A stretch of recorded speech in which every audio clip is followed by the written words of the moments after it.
Halo semuanya, perkenalkan nama saya Nilisha Tenuwaruwu dengan NIM 2171650026. Kali ini saya akan membacakan rangkuman buku Raden Soeroso Pengantar Ilmu Hukum. Yang pertama ada Pengantar Ilmu Hukum yang terdiri dari kata pengantar dan ilmu hukum yang bila dikehendaki ilmu hukum dapat dipecah lagi menjadi ilmu dan hukum. Nah, dalam bahasa asing juga inleiding diartikan dalam bahasa Belanda.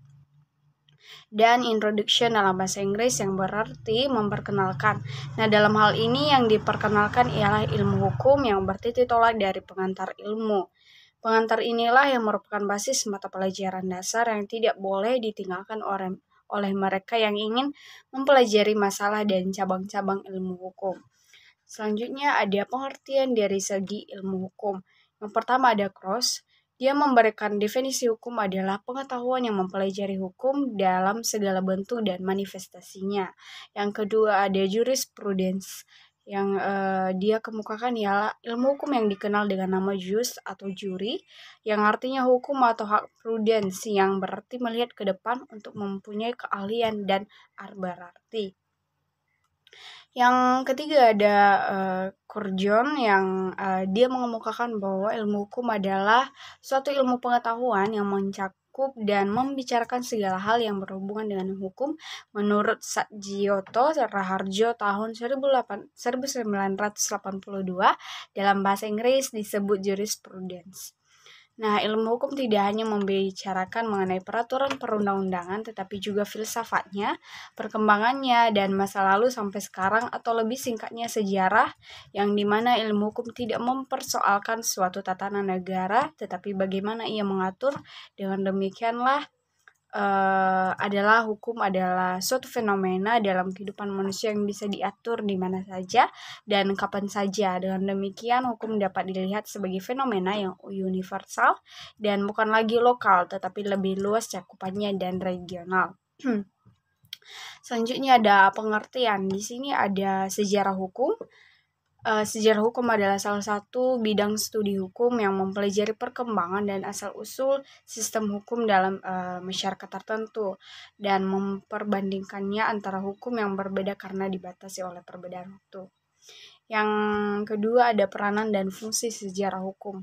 Nah, sebagaimana lazimnya moral yang terdapat pada pelajaran sejarah, maka studi mengenai sejarah hukum ini akan menghasilkan keuntungan-keuntungan yang sama, seperti orang mempelajari sejarah umum.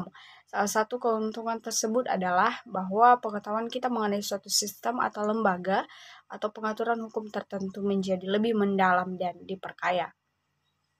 Selanjutnya ada peran dan fungsi dari pengantar ilmu hukum. Yang pertama dia memberikan introduksi atau memperluaskan segala masalah yang berhubungan dengan hukum. Yang kedua ada berusaha untuk menjelaskan tentang keadaan dan maksud serta tujuan dari bagian-bagian yang penting dalam hukum yang berkaitan antara berbagai bagian dengan ilmu pengetahuan hukum. Yang ketiga ada memperkenalkan ilmu hukum dan yang pengetahuannya mempelajari segala bentuk dari hukum dan manifestasinya.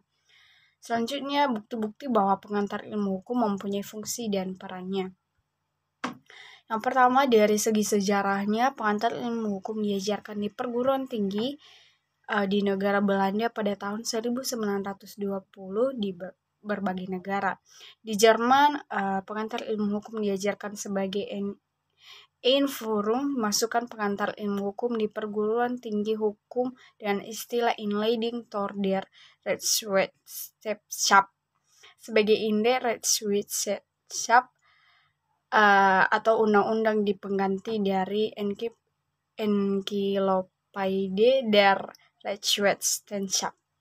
Yang kedua di Indonesia, Inleiding to that Rechtswissenschaft dijadikan kurikulum oleh Rechtshogeschool atau Sekolah Tinggi Hukum yang didirikan di Batavia, Jakarta pada tahun 1924.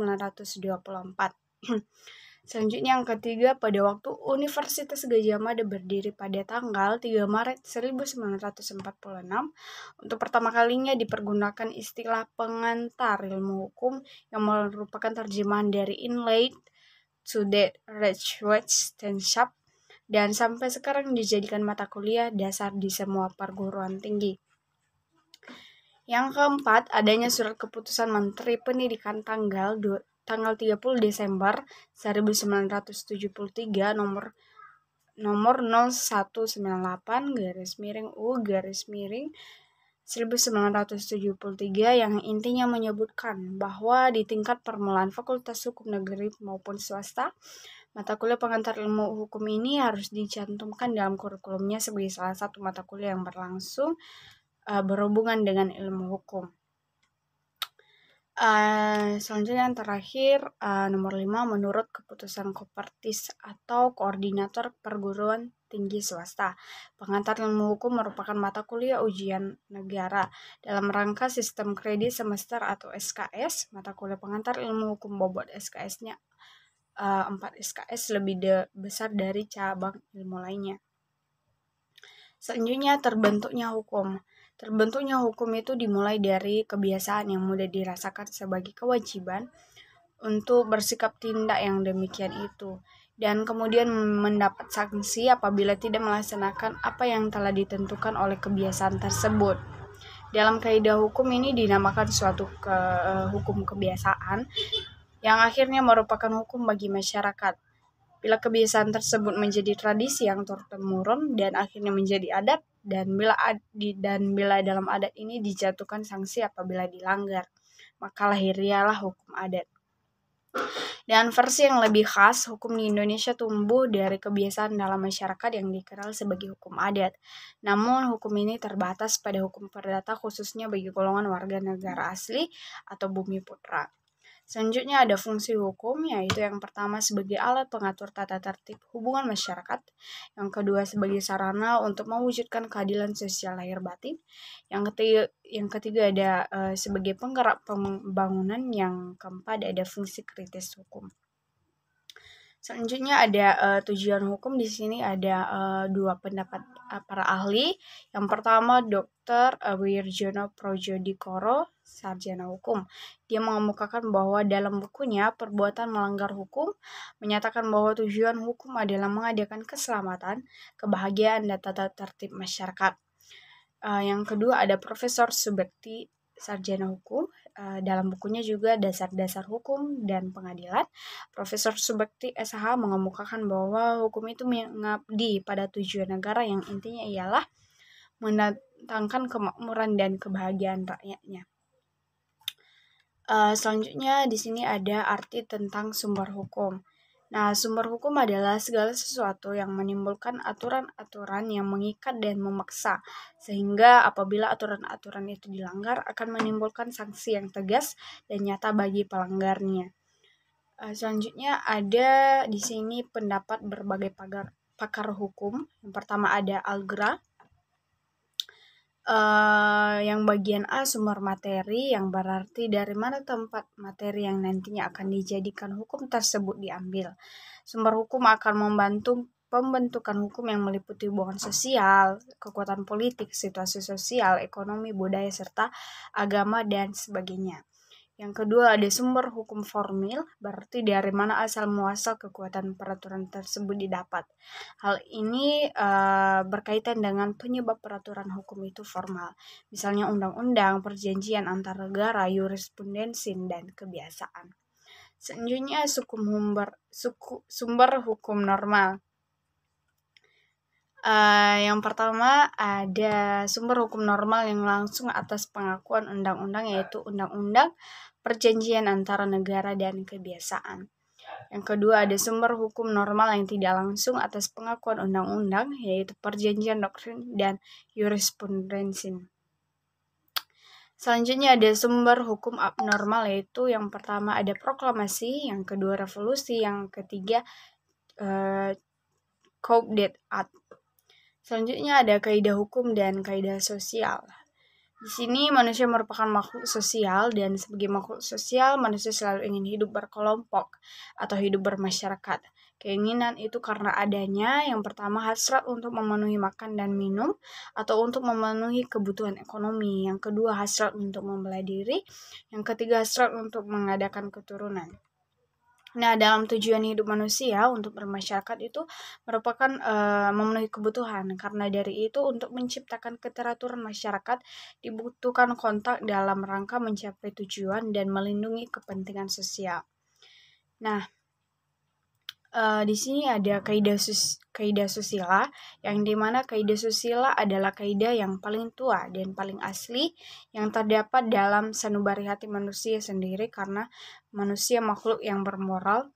Melanggar norma susila disebut dengan asusila, dan kaidah ini melarang manusia berbuat cabul, mencuri, dan lain-lain. Selanjutnya kaidah kesopanan. Nah, norma kesopanan yang adalah ketentuan-ketentuan hidup yang timbul dari pergaulan dalam masyarakat. Norma kesopanan dasarnya adalah kepantasan, kebiasaan, kepatutan yang berlaku dalam masyarakat. Norma sopan santun menunjukkan sikap lahiriah manusia demi meningkatkan ketertiban dalam pergaulan.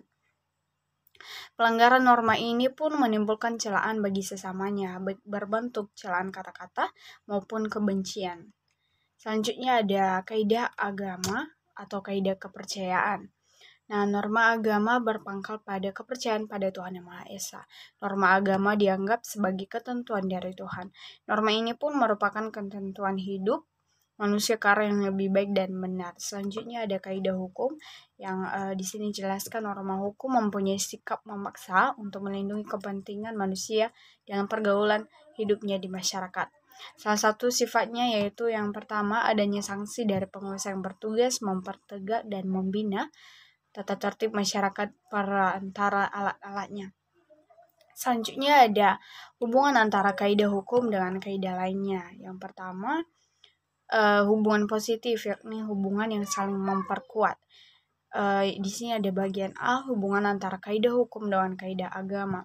Nah, kedua kaidah ini sangat erat hubungannya karena menunjangnya suatu keberhasilan kaidah hukum. Jika manusia mematuhi peraturan agama, maka tidak ada manusia yang memiliki sikap yang batinnya buruk. Secara tidak langsung kaidah hukum mendukung terjadinya kaidah agama. Selanjutnya yang kedua atau bagian B, hubungan kaidah hukum dengan kaidah kesusilaan. Kedua kaidah ini mempunyai kaitan karena keduanya saling melengkapi. Jika suara hati manusia memiliki hati untuk mendorong terciptanya norma ini, maka akan memberikan respon baik terhadap norma hukum, sehingga memiliki arti lain bahwa kedua ini saling menunjang keberhasilan dalam menjaga ketertiban dalam pergaulan di masyarakat. Hubungan kaidah hukum dan kesopanan kedua kaidah ini juga saling melengkapi karena dari itu jika salah satu dari norma ini tidak berjalan sebagaimana mestinya, maka terjadi ketidakseimbangan lalu tidak akan terciptanya ketertiban di masyarakat. Sekian dari saya, terima kasih.